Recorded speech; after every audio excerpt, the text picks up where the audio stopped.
Homer is purely oral. He is an oral storyteller. Someone starts writing down Homer. You do have this progression of there are some things which are only meant to be said. Now, that is not to say that the Homeric Greeks did not have a writing system. In the same way that the Norse technically had a writing system with the Futhark, they were not writing out the Edda till much later in their history. The stories of the Eddas are older than the written record of the Eddas. So the Greeks were the same way, that they had all these stories, they had all these tales, they had all this knowledge that they would not write down, but they would write down certain things. They would write down maybe transactions or grave inscriptions or mercantile things. Would have to be written down, those sort of things. So that progression from the world of oral story and oral mythology to then mythology becomes something that you write down. That transition is not black and white. There is some kind of overlap. We'll write down some things, but we're not necessarily going to write down everything. So when you look at Pythagoras, there are these numbers,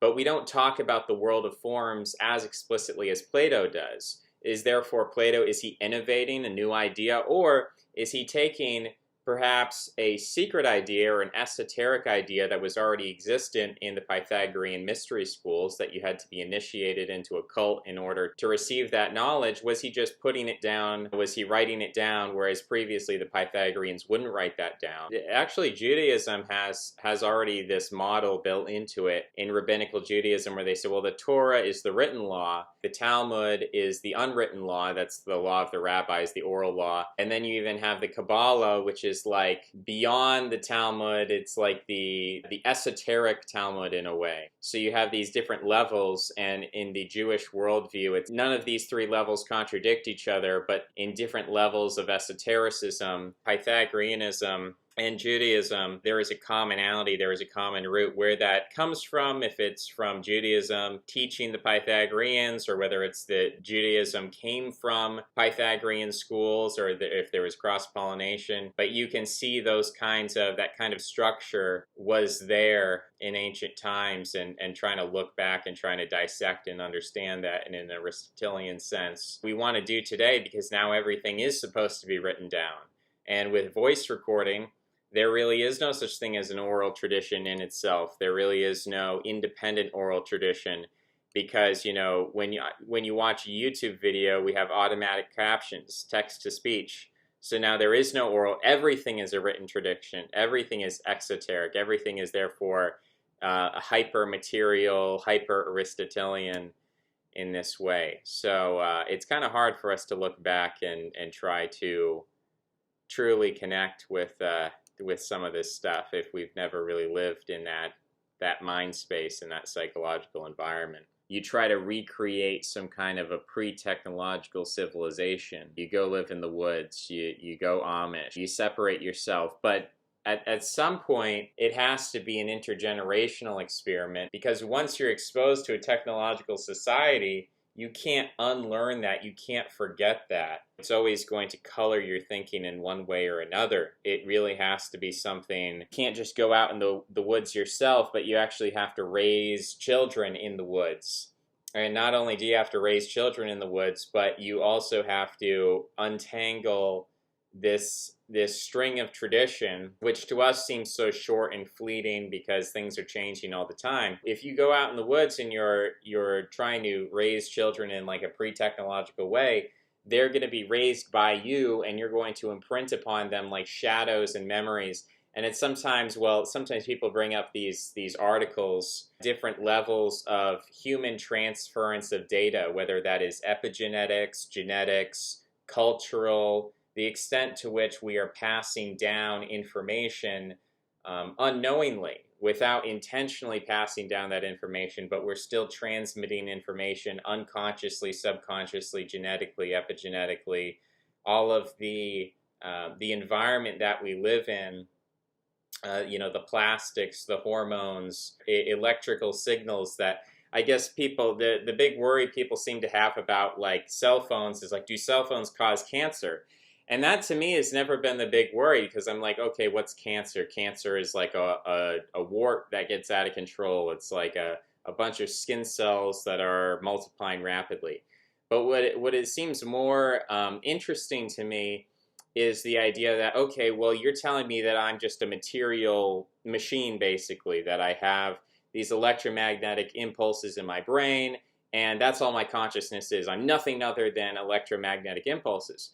Well, what is a cell phone except it is a radio signal? It is therefore electromagnetic impulses. So are you telling me that it is impossible for all of this technology that we have surrounding us every day, whether it's a radio signal, a cell phone signal, microwave signals, whatever they are, you're saying that has no impact whatsoever on the way that our consciousness works? And yet you're telling me that there's no spiritual aspect to our consciousness, it's purely electromagnetic signals. So all of these things make me skeptical of the idea that you can ever truly recreate in yourself the same kind of mind space, the same kind of mentality that we can imagine or that we refer to when we look at these ancient sources. That I think they were living in a different, they were almost living on a different planet or a different dimension. It was a different environment, and the idea that we can just read a book and therefore completely understand what that was like or completely reconnect it. I think there is a disconnection. I think there is a fundamental difference between us and them when we look at history, deep history in this way, and sometimes even just intergenerational history that people feel between baby boomers and millennials and Gen X, and seems to be intensifying in a way that you don't necessarily see. I mean, of the idea that different generations listen to different music, different generations wear different clothing. No longer are social roles stable, but there's this huge instability that's introduced by foreign conquering power, or it's introduced by some kind of rapid expansion. They become insecure in their social position. The newly rich is a huge problem that you see in Greece and Rome, where all of a sudden wealth is no longer about your family history, it's about your recent mercantile activity. And so then people start signaling. Even communist society might be an example of this, where you have very solidified social roles. There's not as much need to signal your wealth and signal your status. Whereas when things become uncertain and a little bit crazy, you do get these huge intergenerational divides of fashion in music, fashion in art, fashion in clothing, that you don't really get in a time of stability. If I was God, what would I do? With my own consciousness, if I could live forever, what would I do? I do get bored after a certain time, so I would want to consistently erase my memories. And I wouldn't want to live the same life over and over again, so I'd change it slightly. So already there, you have by setting those conditions, you almost make reincarnation necessary. If you imagine some kind of universe in which we do have souls, in which we do have these divine spirits, whatever you want to call them, these ethereal bodies, really do exist forever, they really do live forever, forced to re-enter carnation, the body again and again, how would they arrange themselves? It just follows from those presuppositions. Other ways to look at it are like intergenerationally, like, okay, well, you have parents, and you're very genetically close to your parents, and so you're kind of like the son is to the father as a reincarnation is to another reincarnation. You're taking basically very similar genetics, slightly tweaked around, slightly changed, and it's a slightly different environment, but the father is there to impart wisdom and learning and teaching to the son. So there is this similarity, there is this parallel there. So Rudolf Steiner said that Nietzsche was the reincarnation of like an Arab philosopher or something, an Arab alchemist or something like this. Steiner believed that reincarnation sort of happened in these like almost 800-year leaps, that you could have like an Arab alchemist, in 1100 AD, and then 700 years later or something, this soul would reincarnate as Nietzsche. I guess I'm always skeptical of people who sort of aggrandize themselves by saying, yeah, I'm the reincarnation of someone amazing in the past.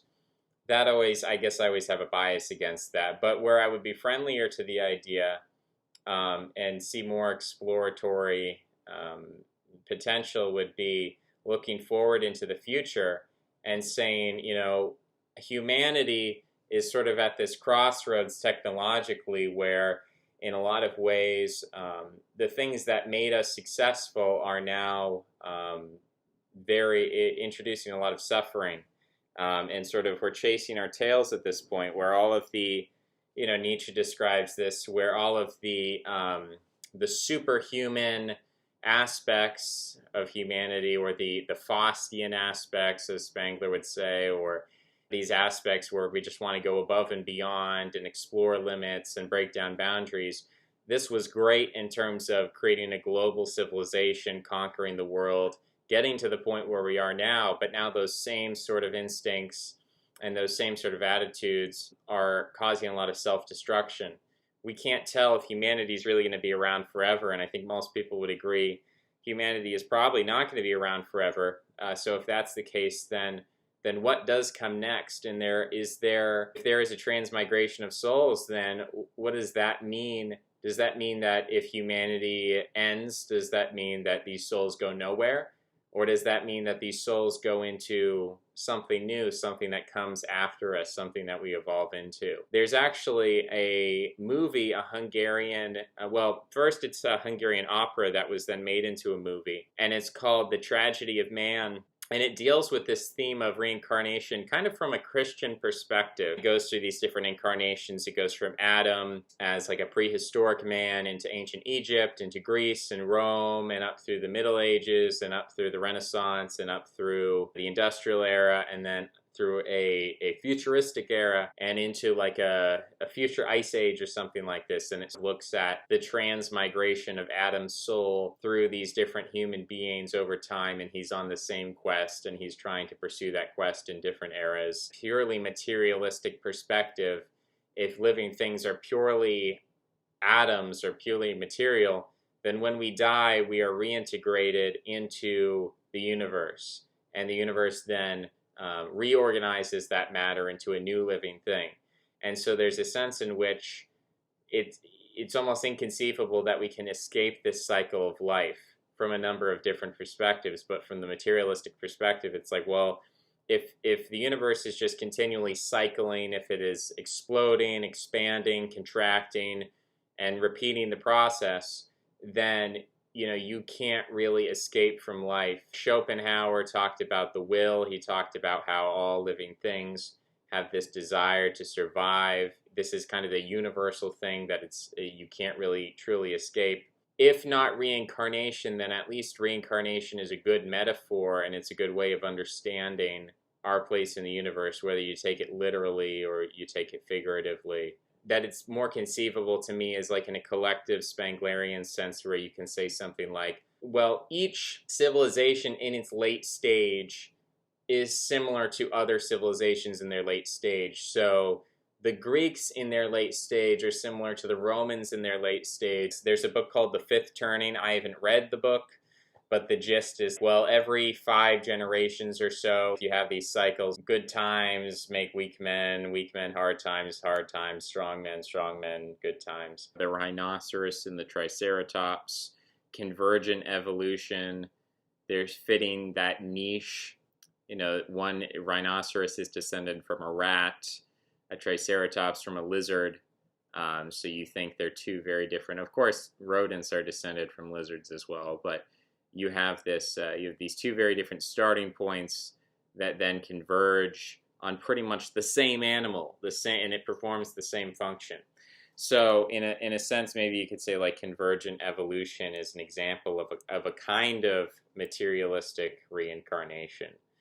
So in that sense, it's like the environment makes the thing. Like a Platonic view is like there's a perfect rhinoceros, there's a perfect triceratops that exist up there, and then they like kind of appear in the earthly realm as like these imperfect representations. But another way to look at it is like the environment is such that there is the potentiality for something like a triceratops, something like a rhinoceros. And so as the creature exists in the environment and it kind of jostles around, and there's this kind of chaotic genetic mutation and intergenerational change, and over time it sort of fills this mold that already exists for like a big, burly, 4-footed, horned, charging animal that's a herbivore. So this in some sense, it's not like the Platonic world of forms like up there, but it's like the environmental Platonism that it's set up in such a way to create this creature, and then the creature sort of over many generations like fills out into that mold. So it's almost Lamarckian evolution is the idea that like the creature wants to become something, and then Darwinian evolution is more like environmental centered, where it's like the environment wants to create the creature. So as you change the environment, you can change the creature, change the shape of the beak, or you can take a horse thing and make it into a giraffe, change the length of the neck. And you see this in humans, where we do have a kind of Lamarckian evolution going on, where we want to be some way, and so because of our desire, that influences our mate selection. So we've got this weird situation where we've got both sides of that going on. We create our own environment, and then our environment creates us, and there's that feedback loop there that's hard to untangle.